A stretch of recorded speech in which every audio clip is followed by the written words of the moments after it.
Just a rock star performance tonight, but it was still went 12 rounds. When you add in CJ Stroud into the mix of Bama, Arkansas, and what the Arkansas staff was able to do to stay within 7 points after 4 quarters with the number 2 team in the country, what was your biggest takeaway, or what did you notice most coming out of this big SEC clash tonight?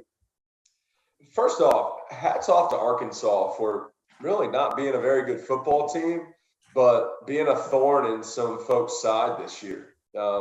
They're able to rise to the occasion at times to at least be present. They're not getting run out of stadiums. So, whether that's a subtle jab to them or it's something positive leading into years to come, you got to give them hats off to stick around with a team like Alabama. That being said, we've talked about it a little bit already, but Bryce Young, I mean, the guy is wise beyond his years.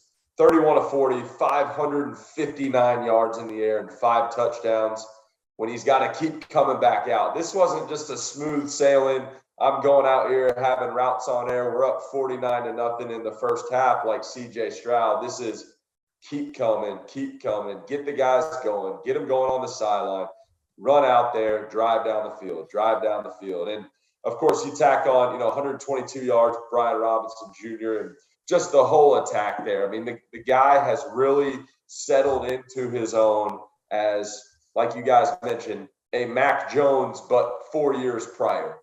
A guy that is managing the Roman army and that guys are looking up to as the leader as a young dude. It's an incredible performance.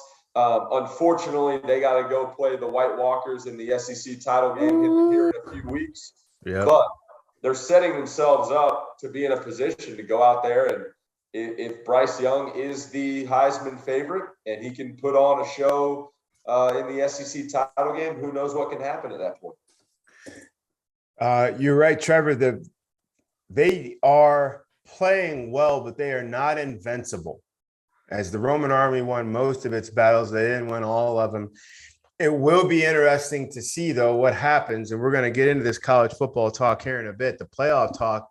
If Bama beats Georgia in the SEC title game in a close one, they take Georgia with them into the into the playoffs. And what happens if Michigan beats the Buckeyes in a close one, wins the Big Ten championship? They kind of pull Ohio State in.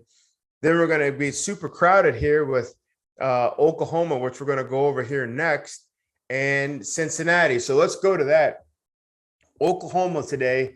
Dagan, normally I text this to you, but do we have a stat board on Oklahoma? If we do, could we glance at it? Could we glance at the Big 12's premier program? Probably not, because I see a text, and if we did, we would already have it. Perfect. Oklahoma barely survives Iowa State. They barely survive an Iowa State team that's been up and down, lost their best player first half of the first game this season. They host the Cyclones, and they're up by 7. Iowa State driving in the red zone. Quarterback throws the ball a little too high. Brock Purdy to the tight end, reaches back to catch it, tips it, safety catches it. Everybody in the stadium basically exhales. There is no jubilation. They just exhale. Whew, we dodge another one. And Trevor, as a Sooner, Bryce is a Big 12, like warlord or hack just as a quarterback. Oklahoma, all you guys are dudes. These guys, to me, strike me as this. You have had homeboys that you go to their place 7, 8 o'clock, 9 o'clock, and you're like, dude, we're out tonight. Let's go. Get your shit. Let's go. They bellyache, they grumble, they slow put their shit on. All right, man, we're going. All right. Hold on a second. Let me go in here and get my stuff together. They don't want to go. Then they go out with you and they luck up and hit. Like they come up on something. Like they luck up. They didn't want to go in the first place. Like they don't want to be there. And to me, like when I'm watching games, Oklahoma does not want to go to the playoffs. They don't. But their Big 12 boys like won't let them chill. No, man. Come on. It's going to be shit. So-and-so is going to be there. It's going to be lit. They got a table for us. Come on, man. And they don't want to go. But every time they step out, they belch and like something beautiful like turns and is like, were you belching at me? Here's my number, sir. Call me next week. In fact, call me in a couple hours. Like, that's Oklahoma. This is Iowa State.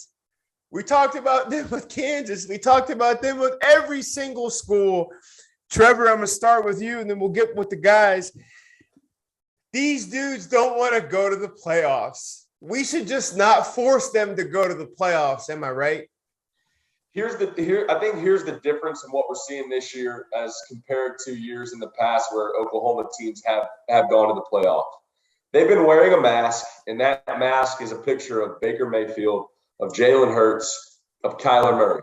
They've been hiding behind that mask, and it's a very similar relationship to what we just talked about with Ryan Day and C.J. Stroud. The head coach play caller with the star quarterback, Heisman frontrunner, or even winner runs the show. They are the mask to the program. Pedestrian defenses in the past, but they found a way to score enough points. Run games that weren't all that great, but they found a way to get it done in the air. It's just been a mask. Now this year, you look at the relationship between Lincoln Riley and whoever they run out there at starting quarterback, and you don't have confidence in it. You've got a defense at Oklahoma who's actually playing a lot better than years prior. Not saying they're good, not saying obviously they're Georgia, but they're more consistent than they have been in the past. You just don't have that mask at quarterback that's kind of putting everything else under the bed, hiding it, making it look like it's a perfectly made, military bed in the morning. It's ruffled. It's ruffled, and they're finding a way to win because they've been there before, and they're not going up against elite talent week in and week out, but it's not near the same level of confidence week in and week out that we're used to in Norman. Heck, to that point, they are not at the level that they should be, that we expect, that they hoped for, or that the world has now seen. If the following scenario plays out, what happens? Michigan edges out Ohio State in like a classic, single, double overtime, whatever, field goal, this far in, this much past, whatever. Then they go on and obliterate whoever comes from the West, because that's what's going to happen. A 2-loss Ohio State team, and if it all comes down to a Big 12 lethargic, we didn't want to be here, but I guess if y'all push us out here, we'll go ahead and do the thing. But damn, we want to be back home. Oklahoma, what happens? What does the committee do? What should they do? What should they do with a 2-loss U.S. military Ohio State team? What's really hard, George, is in that scenario, you're also leaving out the fact that there's a possible 2-loss Alabama that these people got to talk about.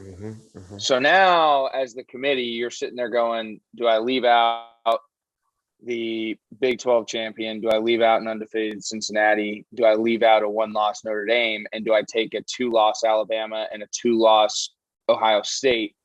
Even though Alabama and Ohio State, line them up 10 times against any of the people that I just mentioned. Yep. And both of those teams win at least 7. Yep. If not more. Yeah, if not more. That's why I said at least 7. 7 touchdowns, or are you saying just 7 wins? No. I said if you line them up 10 times, like 10 times, like 10 games, like hypothetically they play their own season. I think it's by 7 both. touchdowns, so keep going. But anyway, that's a great point, Bryce. I appreciate you. But anyway, I think that it's just such a shit show of a year, pardon my French, with everybody going down and everyone like it's awesome as a fan because you get to have these types of debates at the bars and with your buddies. But I think as football guys, and all of us sitting here are those guys, it's not hard for us to be able to peg which teams probably deserve it based upon how they're playing and what they're doing right now. And for me, a 2-loss Ohio State team, it would be a damn shame to not have them in the playoffs. And then if Michigan goes out and earns that stripe, it'd be a damn shame to not have a Michigan team just based upon what everyone else is doing and what the pulse of the rest of the country is. Because to your point, George, it's been pretty like non-existent. Oklahoma's done everything they can to screw this up. And, you know, it's going to be crazy. But realistically speaking, I think there is a scenario if people, you know, open their eyes and watch the game where you could have 2 Big Ten teams and 2 SEC teams in the playoffs this year. Not happening. It's never going to happen. But my point being is take the losses out of it. I hear exactly what you're saying. The best teams, I get it, but that I'm going back to it again. The loss column says everything. If you lose 2 games, you're not getting in, even though, like you said, you line up, whether it's Michigan or Ohio State, whoever loses next week, you line them up in the Big 12, and they are running the table, absolutely running the table. But they're 2 losses. It sucks, dude. It's such a bad. Close, dude. Hey, but